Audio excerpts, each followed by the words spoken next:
Në zgjedhjet e 11 majit 2025, lëvizja e legalitetit paraqitet në koalicionin Aleanca për Shqipërinë Madhështore.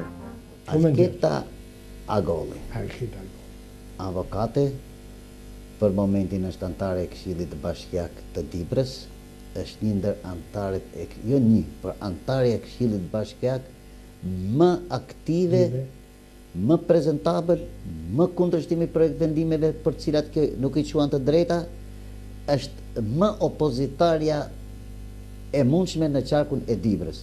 Kjo ka një diçka që duhet ta theksoj. Bashkon veriun me jugun. Alketa është me origjinë nga Vlora.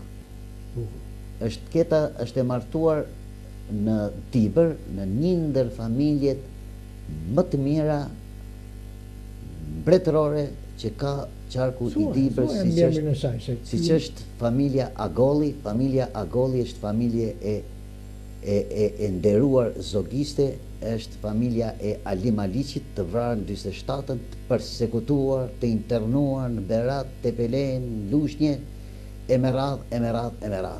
Është vërtet personalisht e meriton që tjetë pjesë e parlamentit, por edhe familja Agolli meriton që të ketë një pjesë të familjes vetë, sepse ka kontribuar jo pak për interesat kombëtare shqiptare, jo vetëm në qarkun e Dibrës, por në gjithë Shqipëri.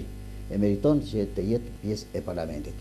Është edhe kjo arsye, po e përsëri që edhe kjo që kemi këmbgullur që Alketa të jetë pjesë prezente në siglen e Partisë Lëvizja e Legalitetit si kandidate e Aleancës. Duhet ta theksojmë këtë, është kandidate e Aleancës së Shqipëria Madhështore, për Shqipërinë Madhështore. Në qarkun Dibër, zonja Alketa Agolli